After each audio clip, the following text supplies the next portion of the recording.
নমস্কার, আসসালামু আলাইকুম। কমিউনিটি রেডিও জেইউ 90.8 মেগাহার্টজে আজকে আমার কাছে একটা বিশাল দিন, বিরাট বড় দিন। কারণ আমার সামনে রয়েছে আমার স্বপ্নের মানুষ, আমার সামনে বসে রয়েছে। আমি বিশ্বাস করতে পারছি না, আমি নিজেকে চিমটি কেটে দেখছি এই মানুষটা পরাণ বন্দ্যোপাধ্যায়। হ্যাঁ, আমার সামনে রয়েছে পরাণ বন্দ্যোপাধ্যায়।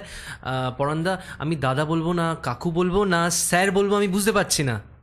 সে কি বোঝার চেষ্টা করো কোনটা বলবে। আমার তো দেখে তিনটেই তোমার আয়ত্তে আছে, যেটা উচ্চারণ করতে সুবিধা হবে সেটা বলো।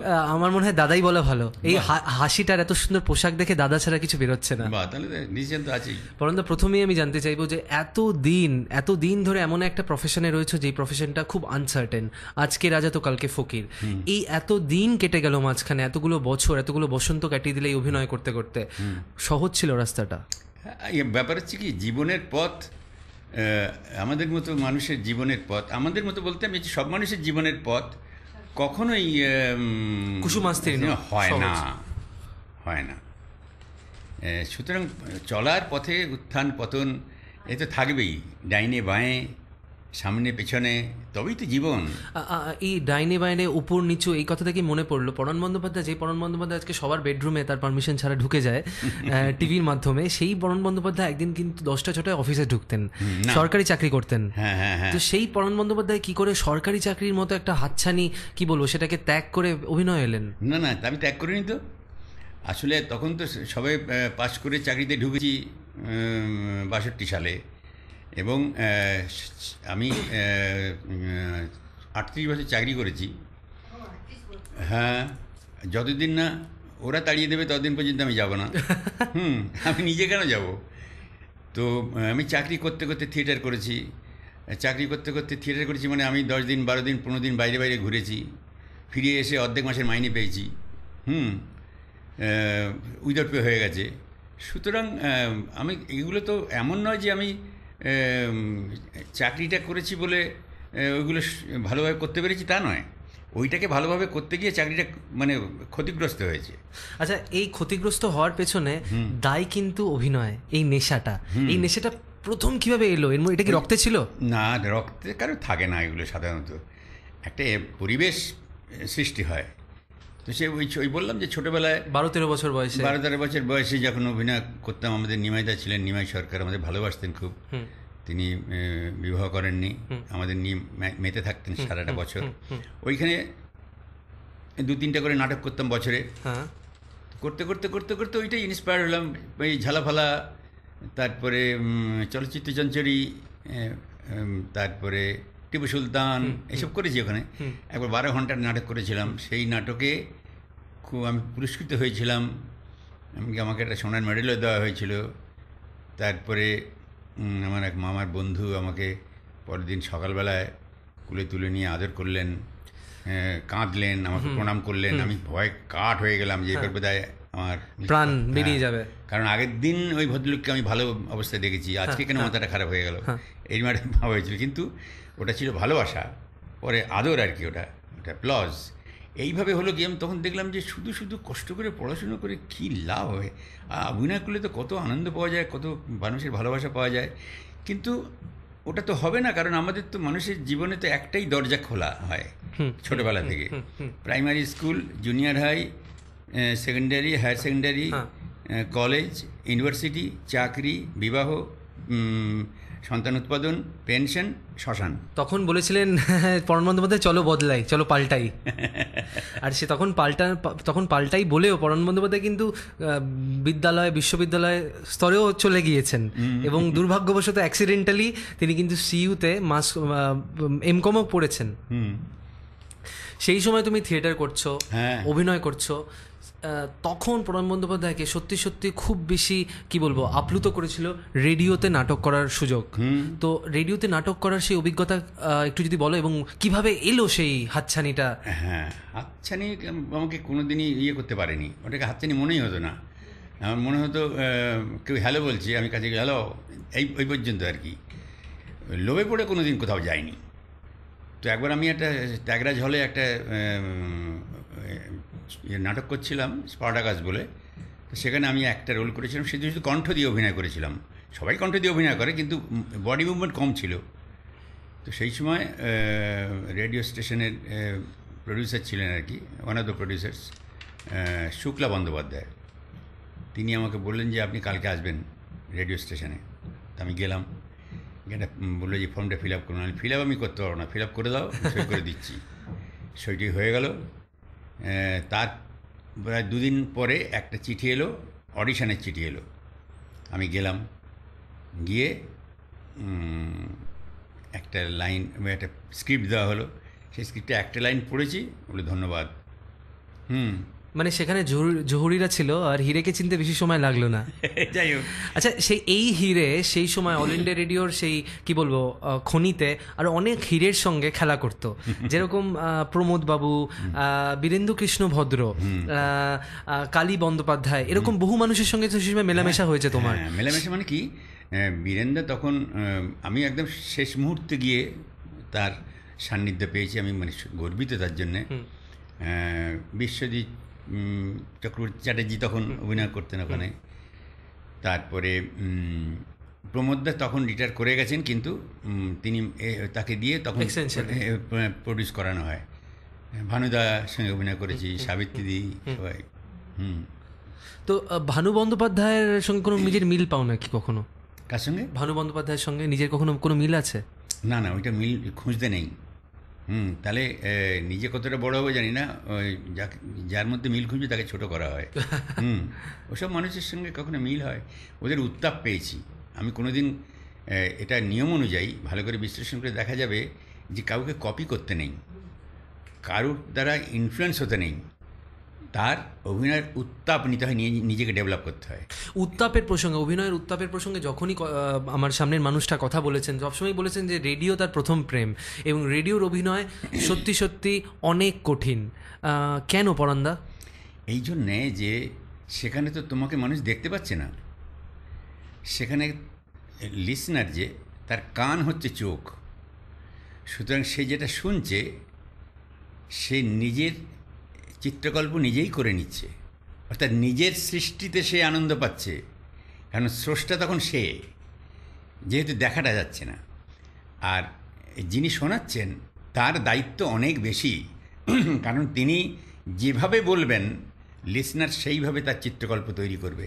সেখানে যদি কোনো মানে বাজে সংবাদ ঠিক যদি না পৌঁছয় লিসনার কানে, তার চিত্রকল্প ব্যাহত হবে। সুতরাং it is a very tough. সব মানুষরা বলেন যে একটা টাফ রোগ এসছে কলকাতায়। এই ভাইরাসটা এই মুহূর্তে কলকাতার একজন মানুষের শরীরেই রয়েছে, সেই মানুষটা পরণ বন্দ্যোপাধ্যায়। রোগটা আমি বলছি, রোগটা হলো একটা মানুষের শরীরের মধ্যে 2টো মানুষ বাস করে।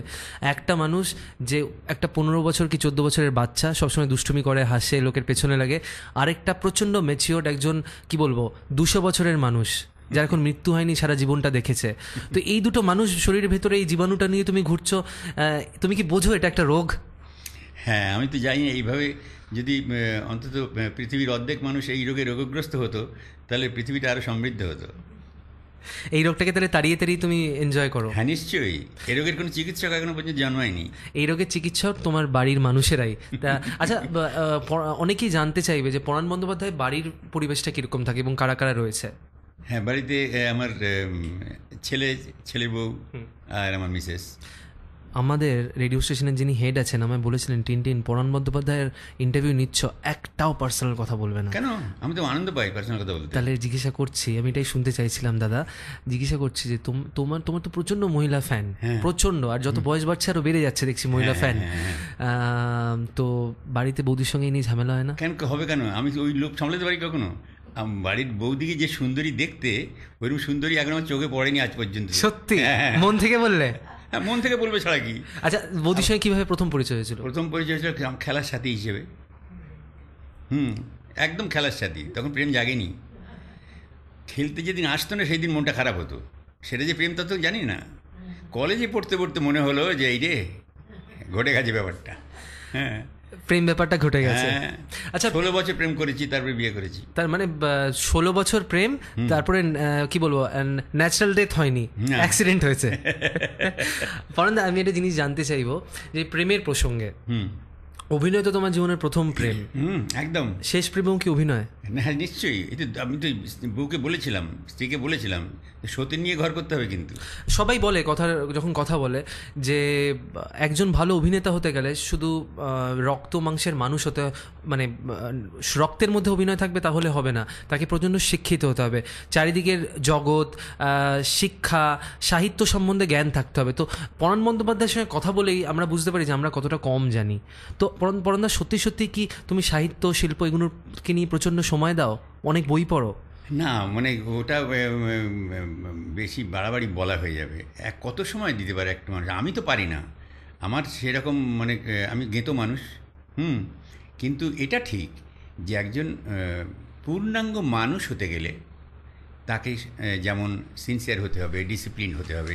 যে কোনো প্রফেশনেই কেউ থাকুক না, শুধু অভিনয় কেন, যে কোনো প্রফেশনে থাকুক না কেন, সে ডাক্তার হোক, ইঞ্জিনিয়ার হোক, কেরানি হোক, উকিল হোক, যাই হোক না কেন, নিজস্ব প্রফেশনে যদি সিনসিয়ার না হয়, ডিসিপ্লিন না হয়, তাকে যদি সেই প্রফেশনটাকে ভালো না বাসা যায়, তাহলে তার জন্য তো জীবন দেওয়া যায় না, সেটা ডেভেলপ করা যায় না। প্রফেশনালি নিজেকে ডেভেলপ করতে গেলে তারপরে শিল্প, সাহিত্য, এগুলো তো বাংলার এই সমৃদ্ধ ভাঁড়ার, তো অভিনয় না করলেও তো এগুলো বিশ্ব সাহিত্যের সম্পদ। হ্যাঁ, তো এগুলো তো অভিনয় না করলেও তো এগুলো জানা উচিত। আচ্ছা দাদা, তুমি যখন 1975 সালে প্রথম টিভিতে এলে, রেডিও থেকে তখন তুমি টিভিতে পদার্পণ করছো, একটা অন্য মাধ্যম, স্টেজ করেছো, স্টেজে তো অনেক একটা অন্যরকম মাধ্যম। তো তখন কিভাবে শুরুর দিনগুলো কিরকম ছিল? বিভাসবাবুই কি প্রথম তোমার সুযোগ দিয়েছিলেন? বিভাসদা যেটা দিয়েছিল সেটা সেকেন্ড টাইম। প্রথম হয়েছিল সুমন্ত্র মুখোপাধ্যায় বলে একজন ছিল, সেখানে একটা থিয়েটার হয়েছিল, সেইখানে করেছিলাম। তারপরে পরশুরামের একটা গল্প করেছিলাম, একটা টেলিফিল্ম করেছিলাম, কর্ণ সেন তার পরিচালনা করেছিলাম। তারপরে এই বিভাসদার নাটকটা করেছিলাম। তো তখন মানে তখন কী ধরনের অভিজ্ঞতা ছিল, মানে প্রথম একটা অন্য মাধ্যম থেকে অন্য মাধ্যমে যাওয়া? হ্যাঁ, আসলে আমার কি, যেহেতু আমি থিয়েটারের মানুষ, তো যে আলাদা কোনো চমক, আলাদা কোনো কিচ্ছু নেই। শুধুমাত্র একটা অসুবিধা যেটা আয়ত্ত করতে একটু সময় গেল, সেটা হচ্ছে যে ফ্রেমটা বাঁধা। মঞ্চে তো আমার একদম এই প্রান্ত থেকে ও প্রান্ত পর্যন্ত আমার দৌড়বার জায়গা, কিন্তু ওখানে একটা মাপা জায়গা থাকে। অ্যাক্টিংয়ের তো কোনো তারতম্য ঘটে না, শুধুমাত্র কম্পোজিশনটাই একটা, ওটা টেকনিক্যাল একটা অসুবিধে। পরন্দা, তুমি তো ডাইরেকশনও করেছো, তুমি তোমার একটু আগে আমায় একটু বকা দিলে যে টিনটিন স্পারাগাস পড়বে, না পড়লে জীবনের অর্ধেকটাই তোমার বৃথা। তো এই মঞ্চের ডাইরেকশন একটা তো বিরাট ব্যাপার, মানে সবাইকে নিজের মতো করে ভাবানো, নিজের স্বপ্নটাকে ফুটিয়ে তোলা সবার মাধ্যমে। এই প্রসঙ্গে যদি কিছু বলো, মানে অনেক দিন ধরে তো করছো। হ্যাঁ, আমি যখন আইপিটিতে এলাম আর কি, আইপিটিতে এসেই আমার আর বন্ধু ছিলেন আর কি, বাসুদেব বসু, সে প্রথমে পরিচালনার দায়িত্ব, তারপরে আমি দায়িত্ব নিলাম, ও ছিল। আমি স্পার্টাকাস করালাম, ফুলের রং লাল, কিশোরচন্দ্রের লেখা একটা নাটক, আমারই লেখা, সেইটা পরিচালনা করলাম। তারপরে মানিক বন্দ্যোপাধ্যায়ের ছোট গল্পে পেট ব্যথা বলে একটা গল্প ছিল, সেইটা নাট্যরূপ দিলাম, দিয়ে পরিচালনা করলাম। তারপরে স্পার্টাকাস করলাম, অশান্ত চিলি করলাম, কুঠার করলাম 70-এর দশকে। হ্যাঁ, 70-এর দশকে, 70। হ্যাঁ, তখন কীরকম রেসপন্স পাওয়া যেত থিয়েটারে? আরে বাবা, রেসপন্স সারা পৃথিবীতে সবসময় থিয়েটারের রেসপন্স ঠিকই থাকে। মাঝে মাঝে কী হয়, একটা জিনিস জানবে, যে অনেকে বলে যে থিয়েটারটা না এখন কেমন যেন পড়ে গেছে। না, যে জিনিসের প্রবাহমানতা থাকে সে কখনো নিচে যায়, কখনো উপরে যায়, কখনো অনেক উপরে যায়, কখনো নিচে যায়, কখনো অনেক নিচে যায়, কিন্তু সে তার গতিটা থাকে না, প্রবাহমানতা কিন্তু থামে না। থিয়েটার কোনো দিন থামবে না, থিয়েটার কোনো দিন থামবে না। আমরা শুধু তার গতি দেখে আমরা হতাশের চিত্র বুনি, এটা ঠিক না। থিয়েটারও কখনো থামে না, আর পরাণ বন্দ্যোপাধ্যায়ও কোনোদিন থামবে না। আর কিন্তু আমাদের অনুষ্ঠানে একটু জাস্ট একটা ছোট্ট বিরতির জন্য থামতে হবে। আমরা এক্ষুনি ফিরে আসছি। আমাদের নাম্বার হলো 24146060। আমি এখনও বিশ্বাস করতে পারছি না। আচ্ছা, আপনি পরাণদাই তো? আমার নাম্বার 24146060। এক্ষুনি ফিরে আসছি। নমস্কার, আমি ক্রীড়াবিদ চুনি গোস্বামী বলছি।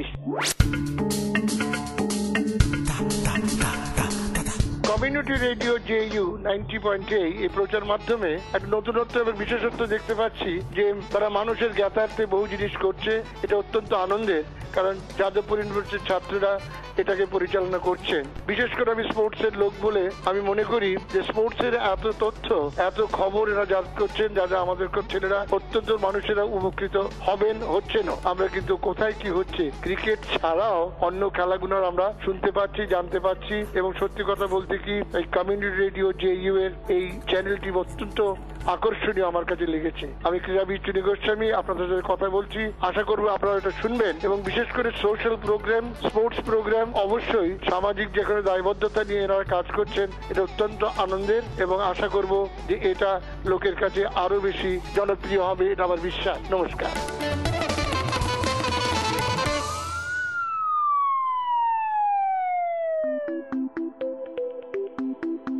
আমাদের শ্রোতা বন্ধুদের কাছে আমাদের আবেদন, আপনারা যারা আমাদের রেডিও JUর বিভিন্ন অনুষ্ঠানে অংশ নিতে ইচ্ছুক, যারা গান, কবিতা আবৃত্তি, শ্রুতি নাটক, গল্প বা সঙ্গীতের নানা ধারার সঙ্গে যুক্ত, যারা চর্চা করেন নানা কলাবিদ্যা, আপনারা আমাদের সঙ্গে যোগাযোগ করুন।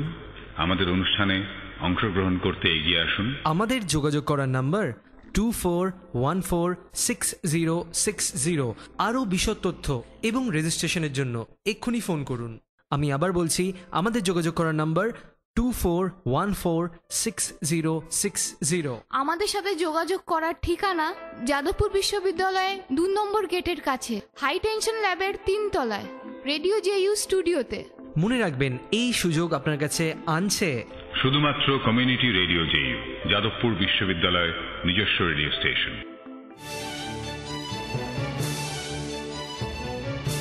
You are listening to Community Radio JU at 90.8 MHz.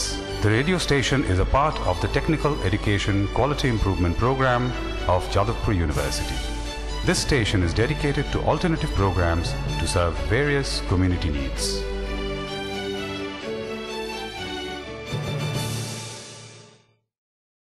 ব্রেকের পর ফিরে এলাম। আমার নাম টিনটিন, আপনারা শুনছেন মুখোমুখি অনুষ্ঠান। আর আমার মুখোমুখি রয়েছেন এই মুহূর্তে, এই মানুষটাকে আপনারা দেখেছেন আগে টিভিতে, হ্যাঁ, পরাণ বন্দ্যোপাধ্যায় আমার অতিথি হয়ে এসছেন আজকে। পরাণদার থেকে তার জীবনের অনেক ব্যক্তিগত কথা জানছি। আমাকে সবাই বলেন যে ব্যক্তিগত কথা একদম জিজ্ঞাসা করবে না, আর পরাণদাই একমাত্র বলছেন যে জিজ্ঞাসা করো, মন খুলে জিজ্ঞাসা করো। তাই আমি প্রথম ব্রেকের পর জানতে চাই, পরাণদা এত দূর আসবে তুমি ভেবেছিলে অভিনয়কে মানে সঙ্গে নিয়ে? না, এই কথা কি আগে ভাবা যায় নাকি? কেউ ভাবতে পারে না। যদি বলেন যে হ্যাঁ আমি ভেবে রেখেছি, তাহলে সেটা সত্যের অপলাপ। কেউ ভাবতে পারে না আমি কাকে সঙ্গে নিয়ে পথ হাঁটবো, কার সঙ্গে পথ হেঁটে পথ শেষ হবে, মাঝপথে কাকে হারাবো, আদৌ পথে কাউকে পাবো কি না, এই আগে থেকে বলা যায় না। তুমি সবসময় একটা কথা বলো পরাণদা, যেটা মানে অনেকেই বলেন না, যে আমার স্বপ্নের চরিত্র বলে এই মুহূর্তে কিছু নেই, আমার সব চরিত্রই আমার কাছে একরকম লাগে। আর সেই সূত্র ধরেই জানতে চাইবো যে তুমি যদি পরাণ বন্দ্যোপাধ্যায়কে নিজে তুমি একটা মানে নাম্বার দাও 100-তে, তুমি কত দেবে আজকের দিনে দাঁড়িয়ে? ও মা, আমার হাতে যদি নাম্বার দেওয়ার ক্ষমতা থাকে আমি 100 দিয়ে দেবো।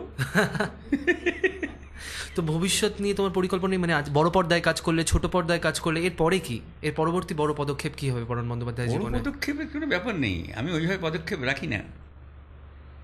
মানে যেখানে দেখবো যে হ্যাঁ ঠিক আছে এইবার পা দেওয়া যায়, পা দেওয়ার জায়গা তৈরি, তখনই পা দেবো। আসলে মনে তুমি বলার চেষ্টা করছো, আমি কি ঠিক ধরতে পারছি যে তুমি এই জিনিসটা প্রচণ্ড মনে প্রাণে এনজয় করো, সুতরাং এই দিন জীবনের শেষ শ্বাস পর্যন্ত এটা এনজয় করতে চাও? একদম। যে কোনো জিনিস, সৃষ্টি এমনই বস্তু, তাতে যদি আনন্দ না থাকে তো সে সৃষ্টি ব্যাহত হয়। পৃথিবীর আদিমতম সৃষ্টি যা আজও চলছে, আগামী যতদিন পৃথিবী থাকবে ততদিন চলবে, সেই সৃষ্টির মধ্যে যে আনন্দ, সেই সৃষ্টির আনন্দ থেকে প্রাণ আসে পৃথিবীতে। সুতরাং সৃষ্টির মধ্যে যদি আনন্দ না থাকে তাহলে it would have no value. পরাণদা, এত মানুষের সঙ্গে কাজ করার সুযোগ হয়, কখনো প্রবীণ মানুষ, কখনো একদম নতুন ছেলে, তো কোন কোন মানুষের সঙ্গে কাজ করে খুব মজা পেয়েছো? বলে না ওয়েভ লেন্থ ম্যাচ করে, আমি যেভাবে ভাবি তারাও সেভাবে ভাবতে পারে। কোন কোন মানুষের সঙ্গে কাজ করে মজা পেয়েছো খুব? এখন কি দুম করে একজনের নাম করবো কি দুজনের নাম করব, তাহলে এত মানুষ তার বলবো তাহলে আমার সঙ্গে কাজ করে কি আনন্দ পাননি, এইটা হয়ে যাবে।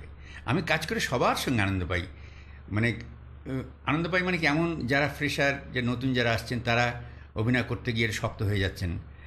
এমনও হয়েছে যে আমি তারা ফ্লোরে ঢুকেছে, বসেছে, পাঠ মুখস্থ করেছে, তারপরে আমাকে যখন বললো যে পরমদা আসুন সেট রেডি, আমি এসে যখন বসেছি সামনে, সে আমার দিকে তাকিয়ে বললো আমাকে তো আগে বলেনি আপনার সঙ্গে অভিনয় করতে হবে, আমি এখন কী করবো, ঘামতে শুরু করে দিল, দিয়ে তারপরে এনজি হচ্ছে।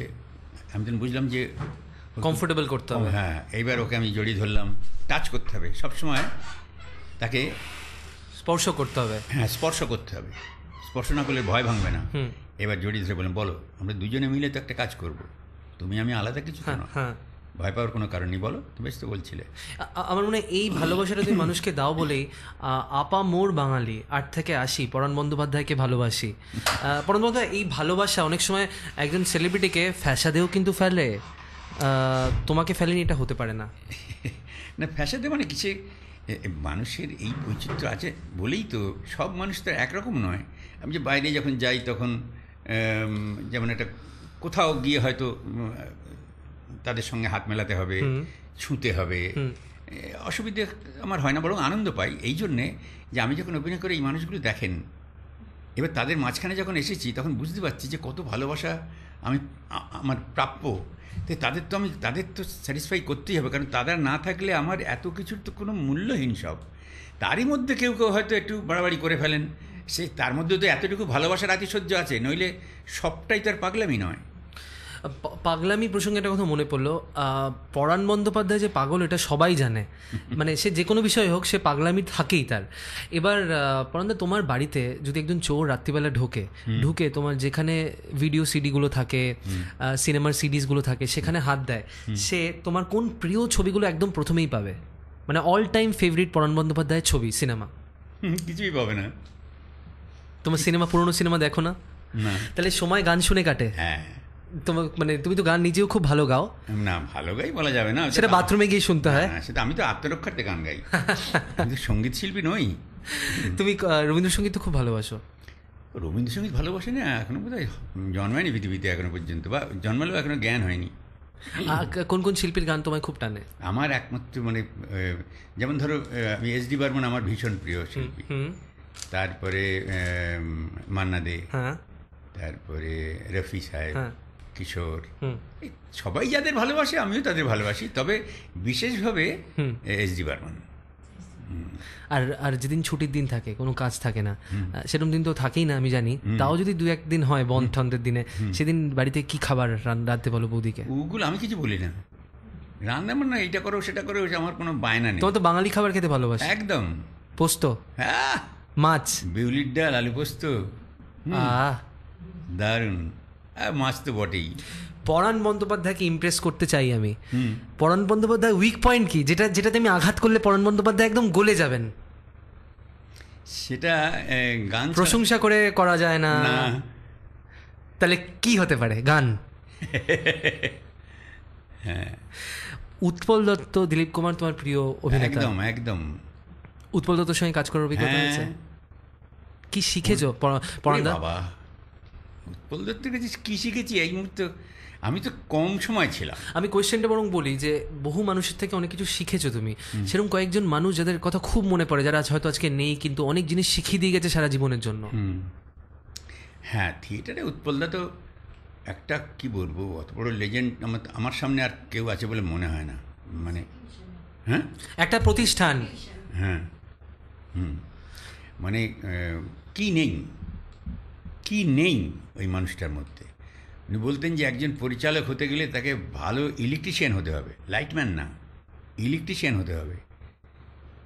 এমন কোনো বিষয় নেই ভারতবর্ষের বুকে যার ওপরে ওনার নাটক নেই, মানে আন্দোলনের নাটক। সমস্ত বিদ্রোহ যেগুলো, আন্দোলন যেগুলো, সব কিছুর ওপরে ওনার নাটক আছে, যা আর কারও নেই।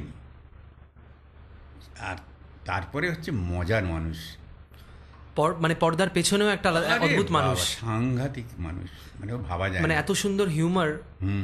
একবার মনে আছে আমি একটা নাটকে মিডসামার নাইটস ড্রিম, চৈতালি রাতের স্বপ্ন, হ্যাঁ, সেখানে আমি একটা অভিনয় করছি। তা আমি উত্তরদাকে বললাম যে উত্তরদা আমি একটা ম্যানারিজম করব, এসব বলা কিন্তু খুব কঠিন, আমি কিন্তু বলে ফেললাম, ইচ্ছে হয়েছে।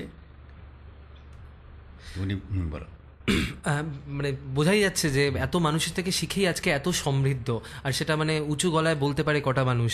আচ্ছা, চার্লি চ্যাপলিন যদি একবার দেখা হয়ে যায়, হ্যাঁ, 5 মিনিট চার্লি চ্যাপলিনের সঙ্গে সময় দেওয়া হয়, তুমি আর চার্লি চ্যাপলিন ময়দানের মাঝখানে দুজন বসে আছো, আর সারা পৃথিবীতে কেউ নেই, পৃথিবী কি বলবো থেমে গেছে, সেই 5 মিনিটে কি গল্প করবে পরানদা?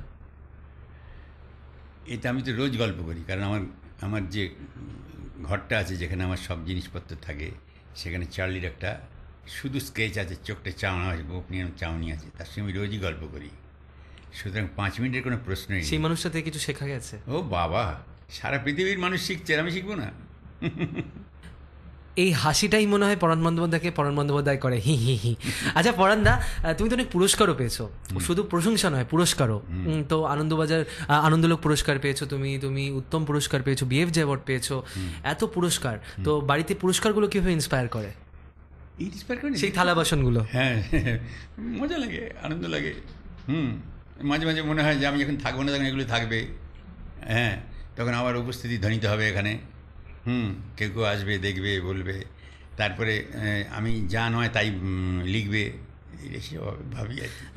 পরাণদা, তোমার পরাণ বন্দ্যোপাধ্যায় যদি স্বপ্নের একটা ছবি বানায়, সেই ছবিতে বলিউড থেকে মানে অল টাইম কাকে কাকে নেবে? বাবা, আজ কি নিয়ে ছবি হবে? এটা ব্যাপার হচ্ছে কি, আচ্ছা এই পাল্টা প্রশ্নটা করতে ইচ্ছে করে। এইসব নানা প্রশ্ন করলে যেরকম দুর্ভাবনায় পড়ে মানুষ, এটা আমার দুর্ভাবনার প্রশ্ন। ওইটা আমি কোনোদিন করতেই পারবো না, সুতরাং ওই ভাবনাই আমার মাথায় আসবে না। এতদিন ধরে পরাণদা কাজ হয়ে গেল, আমরা অনুষ্ঠানেরও প্রায় শেষে চলে এলাম। বর্তমান তুমি বড় পর্দায় কাজ করছো, আজকের দিনে টলিউডে কাজ করছো, বড় পর্দায় এবং ছোটো পর্দায়। আর সেই সময় কাজ করতে আজকে এত কম্পিটিশন বেড়ে গেছে, নতুন নতুন ছেলেমেয়েরা আসছে, তোমার মতো মানুষ যারা এতদিন ধরে কাজ করছে এবং সবার কাছে দাদা সুলভ একটা কী বলবো ভালোবাসা তুমি সবাইকে দাও। তো তাদের জন্য তুমি কিছু বলবে যারা আজকে প্রচণ্ডভাবে চাইছে অ্যাক্টিংকে মানে সম্বল করে কিছু করতে জীবনে? হ্যাঁ, এটা বেস্ট উইশ ছাড়া কোনো কারণে মানে ভালো ভালো ছেলে আসছে, তারা জেনে বুঝে শিখে তারা লড়ছে। এই যে একজন প্রশ্ন করেছিলেন যে আগে যেমন থিয়েটারটা ছিল, এখন থিয়েটারটা কেমন যেন, যেখানে প্রতিযোগিতা হয়, প্রতিযোগিতায় যে একনায়কত্ব হয়, যে একাধিপত্য বিস্তার করে, তার রমরমা অবস্থা থাকে, তখন থিয়েটার তখন রমরমা অবস্থা। এরপরে টেলিভিশন এলো, অন্যান্য জিনিস এলো, নানান রকম দেখবার জিনিস এলো, সুতরাং থিয়েটার যেন ছোটো হয়ে গেছে এরকম মনে হয়। কেউই ছোটো হয় না, কিন্তু এই যে ছেলেরা মেয়েরা আসছে, যারা নতুন ছেলেমেয়েরা, তারা দারুণ দারুণ। যেমন তাদের এজিলিটি অফ ফিজিক, বুদ্ধিদীপ্ত, মানে তার মধ্যে যে সবাই ভালো অভিনয় করে কথা আমি বলছি না, কিন্তু চেষ্টার ত্রুটি নেই, কিছু কনভেনশনাল আছে, কিন্তু অভিনয়টা তো নিত্য নতুন সুরারোপ করতে হবে। এতকাল মানুষ যা দেখে দেখে অভ্যস্ত, তার মধ্যে নতুনত্ব দিতে হবে। থিয়েটারের কাজই তো তাই, যে ডু সামথিং নিউ, নতুন কিছু করো। এই ভাবনায় অনেকে ভাবছেন না, আবার অনেকে ভাবছেন, তারা মানুষের প্রিয় হচ্ছেন। সুতরাং এটা একটা লড়াই। আমার মানে প্রচণ্ড শুভেচ্ছা রইল, বেস্ট উইশ রইল। এই লড়াইটা পরাণ বন্দ্যোপাধ্যায় জিতেছেন, এবং পরাণ বন্দ্যোপাধ্যায় যেন চান যে নতুন প্রজন্মের মানুষের জন্য এই লড়াইয়ে লড়ে, তারপরে জেতা হার। আচ্ছা পরাণদা, আজকে তোমাকে আমি যেখানে আনলাম, তোমার কেমন লাগলো? আমার তো কি মানুষের আহ্বানে, এটা কি হাই সাউন্ডিং, শব্দটা হাই সাউন্ডিং, কিন্তু খুব আন্তরিক। মানুষ যখন আমাকে ডাকে, তখন আমি শুধু অডিও থেকে কার্যক্রমটা জেনে নিয়ে বুঝতে পারি যে পরিবেশটা কেমন হবে। সেই জন্যে অন্যান্য ফর্মালিটিস না থাকলেও আমি ঠিক ছুটে আসি শুধুমাত্র এই পরিবেশটাকে শ্রদ্ধা জানাতে। পরাণদা, তুমি শ্রদ্ধা জানো, এবং আমি জানি তুমি আমার এই পার্সোনালিটি দেখে, আমার এই বলার ভঙ্গিমা দেখে, আমার এই রূপ দেখে তুমি ঠিক করেছো তোমার পরবর্তী ছবিতে আমাকে তুমি হিরোর চরিত্রে নেবে। থ্যাংক ইউ পরাণদা, থ্যাংক ইউ ভেরি মাচ। তাই তো? তোমার হাসিটার মানে না না হ্যাঁ না না, এটা তোমায় বুঝতে হবে। ও, পরাণদাকে আমি ধন্যবাদ জানাচ্ছি পরবর্তী ছবিতে আমার হিরো হিসেবে নেওয়ার জন্য এবং আমাকে সুযোগ দেওয়ার জন্য। আপনারাও জানান এই অনুষ্ঠান কেমন লাগলো। আমাদের নাম্বার হলো 24146060। আমি আজকে থেকে ঠিক করেছি কালকে থেকে আমি অটোতে চড়বো না, রিক্সায় চড়বো না, আমি শুধু প্রাইভেট গাড়িতে যাব, কারণ আজকে আমি পরাণ বন্দ্যোপাধ্যায়কে ইন্টারভিউ করেছি। আচ্ছা, তার মানে এই চাকরিটা ছাড়ছে। ওকে, ভালো থেকো সবাই।